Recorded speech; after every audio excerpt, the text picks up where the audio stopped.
We've been telling you all week that Justin Trudeau has ended democracy in Canada, but here's the thing he actually did. Canada is no longer run with the consent of the governed. Far from it. Justin Trudeau declared martial law. He's given himself the power to end the freedom of assembly. He has seized private bank accounts and crypto wallets. He now reserves the right to control all money in the nation of Canada. Meanwhile, his state broadcaster, the CBC, has been targeting anyone who criticizes him, specifically donors to the truckers protesting vaccine mandates. They're now under attack by state media. Authorities in Ottawa have announced plans to steal the pets of truck drivers and euthanize them if the drivers are, quote, unable to care for their animals as a result of enforcement actions. We're going to kill your dog. In the face of all of that, demonstrators nevertheless remained in Ottawa. That's their legal right under Canada's charter. They were not damaging property. They weren't hurting anyone. They were protesting the obvious tyranny of their government, which, again, is their right in Canada and the right of any citizen in a free society.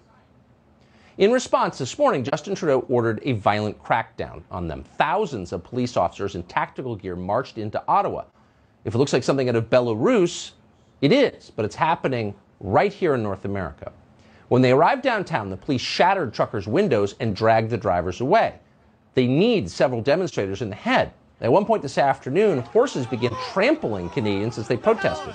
You're seeing that footage on your screen right now. The horses ran over several demonstrators, including a woman on a mobility scooter. Reportedly, one man had a heart attack in the face of all of this, at least one. Instead of helping, the police stood around him. This kind of violence, sponsored by Justin Trudeau, continued all day. Police repeatedly tackled Canadians, arrested them for the act of protesting, journalists for the act of filming it on camera. Here's just one example. This is disgusting! Disgusting! Oh my God!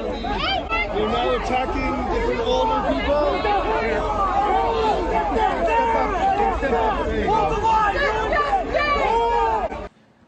So here's the definition of tyranny.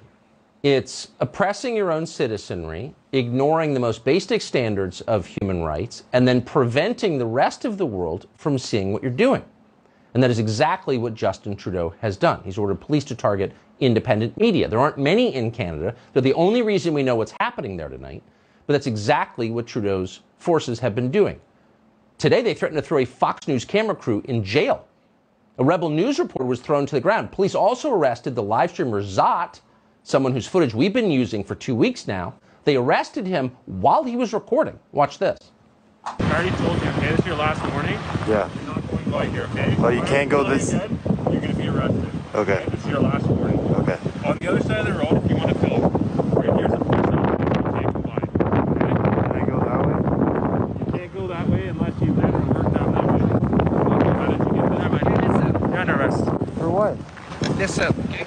You're done. You came out of here? Now it's your problem? So where's our State Department on this? This is our closest ally in the world. Canada is one of our biggest trading partners. We share a border of 5,500 miles with Canada. So what happens in Canada is of deep concern to the U.S. government. Our State Department exists to wag its finger in the faces of foreign governments and lecture them about human rights. But Joe Biden's State Department has said not a word. We called them today to see if they had any reaction at all to the suspension of civil liberties in Canada, and they didn't. They refused to condemn any of it or even comment.